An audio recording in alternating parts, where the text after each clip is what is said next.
Hello friends, कैसे हैं आप सब। तो ये आज की क्लास में जो है हम एक टॉपिक लेके आए हैं। बहुत छोटा टॉपिक है और इसमें से जो है हमें क्वेश्चन देखने को मिलता है, क्योंकि हम आपके पास ऐसे ऐसे टॉपिक लेके आते हैं जहाँ से आपको सीटेट में जो है क्वेश्चन देखने को मिलता है। क्योंकि हमारा 60 मार्क्स जो रहता है ये एसएसटी में रहता है। एसएसटी में से 20 मार्क्स जो रहता है डियर, ये सिर्फ हमारा कुछ कॉन्सेप्ट पे बेस रहता है और बाकी का 40 मार्क्स जो रहता है ये आपका जो है क्लास 6 to 8 की एनसीईआरटी की बुक से आता है। तो ये 40 मार्क्स जो है कहाँ कहाँ से आता है, हमें ये जो है इसके लिए 3 या 4 साल का जो है प्रीवियस ईयर क्वेश्चन जो है उस पर जो है हम लोग ये फाइंड आउट कर सकते हैं और देख सकते हैं कि ये क्वेश्चन किस किस टॉपिक से आता है। ठीक है ना, हमें ज़्यादा देखने को मिलता है। ठीक है, तो हम लोग स्टार्ट करते हैं डियर आज का क्लास। तो चलिए, अकबरनामा और आईने अखबारी। देखिए, अकबर ने अपने करबी मित्र और दरबारी अबू फजल को आदेश दिया कि वो उसके शासनकाल का इतिहास लिखे। तो अबू फजल ने ये इतिहास 3 जिल्दों में लिखा और इसका शीर्षक है अकबरनामा। तो पहला क्वेश्चन तो ये आता है कि अकबरनामा किसने लिखा है, तो अबू फजल ने लिखा है। ठीक है, अकबरनामा किसने लिखा है, अबू फजल ने लिखा है। कितने जिल्दों में लिखा है, तो 3 भागों में लिखा है या 3 जिल्दों में लिखा है।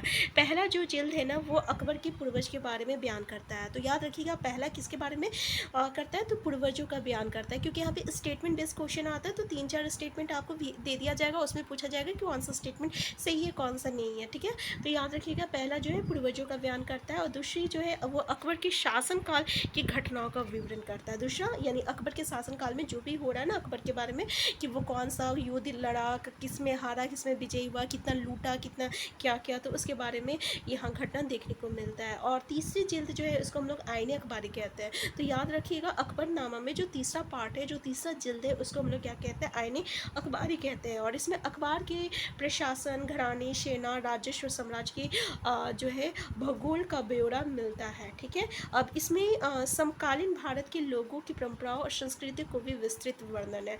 यानी समकालीन भारत की, उस समय के जो भारत के लोग थे उसके जो परंपरा थी, उनके जो संस्कृति थी भी ना, उसके बारे में भी हम लोगों को आपका आईने अखबार में देखने को मिलता है। ठीक है, तो आईने अखबारी की सबसे रोचक आयाम है विविध प्रकार की चीज़ों, फसलों, पैदावार, कीमतों, मजदूरों और राजस्व का सांघिक विवरण। जैसे कि अभी हम लोग देखें कि ये जो है समकालीन भारत के लोगों के बारे में भी सारी संस्कृति और उसकी परंपरा के बारे में हमें आईने अखबारी में देखने को मिलता है। तो यहाँ पे हमें जो है उस समय जो विभिन्न प्रकार की जो फसल होते थे, क्या उसकी पैदावार के बारे में, उनकी कीमतों के बारे में, उनकी मजदूरी के बारे में, ये सब भी जो है हमें आईने अखबारी में देखने को मिलती है। ठीक है ना, तो यहाँ से अकबरनामा से जो भी क्वेश्चन आता है आपको यहाँ से यहीं तक देखने को मिलेगा, क्योंकि हमें एनसीईआरटी से बाहर नहीं जाना है और एनसीईआरटी से ही क्वेश्चन आता है। ठीक है, तो ये पॉइंट यहाँ से याद रखिएगा, अकबरनामा और आईने अखबारी से। नेक्स्ट जो है ना, यहाँ जहांगीर के बारे में थोड़ा देखते हैं। यहाँ ये भी आपका अच्छा, ये भी जो है अच्छा कॉन्सेप्ट है आपका, कि मेहरुनिशा ने 1611 में जहांगीर से विवाह किया था और उसे नूरजहाँ का खिताब मिला था। और नूरजहाँ जो है हमेशा जहांगीर के प्रति अत्यधिक वफादार रही और उसको समय समय पर सहयोग देती रही। नूरजहाँ के सम्मान में जहांगीर ने चांदी के सिक्के जारी किए थे। तो याद रखिएगा, चांदी के सिक्के किसने जारी किए थे, तो नूरजहाँ के सम्मान में जहांगीर ने किया था, जिसमें एक और स्वयं की किताब उत्कीर्ण है और दूसरी और वो वाक्य रानी बेगम नूरजहाँ के नाम से गढ़ा हुआ था। तो ये देख लीजिए, चांदी के सिक्के में क्या था, तो चांदी के सिक्के में एक और जो था स्वयं की किताब उत्कीर्ण था और दूसरी ओर जो था वो ये वाक्य था रानी बेगम नूरजहाँ के नाम से गढ़ा हुआ उसका नाम था। ठीक है, तो बाई ओर दिया गया दस्तावेज नूरजहाँ द्वारा जारी किया गया आदेश फरमान है। जो बाई ओर है वो आपका जो है नूरजहाँ द्वारा जारी किया गया आदेश फरमान है।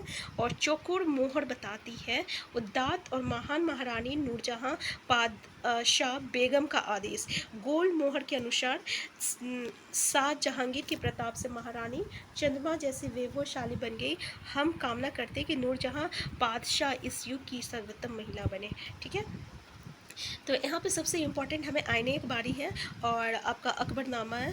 अकबरनामा किसने लिखा है ये याद रखिएगा। और चांदी के सिक्के किसने जारी किया था, किसके लिए जारी किया था, और उसकी जो है एक और क्या देखने को मिलता है, दूसरी ओर क्या देखने को मिलता है। तो ये सब कुछ इंपॉर्टेंट पॉइंट है, तो इसके बारे में याद रखिएगा। नेक्स्ट क्लास में हम लोग नेक्स्ट टॉपिक को डिस्कस करेंगे। तो डियर, यहाँ पे हम लोग छोटे छोटे टॉपिक को डिस्कस करेंगे जहाँ पे हमें जो है सीटेट में एग्जाम में क्वेश्चन देखने को मिलते हैं। और ये चीज़ जो है हम आपको प्रीवियस ईयर में भी बताएंगे। ठीक है ना, और साथ में उसका वीडियो लिंक भी कर देंगे कि देखिए यहाँ ऐसे क्वेश्चन हमें सीटेट में देखने को मिलता है। तो हम फिर मिलते हैं नेक्स्ट क्लास में। चैनल में नया डियर, सबसे पहले चैनल को सब्सक्राइब कर लीजिएगा।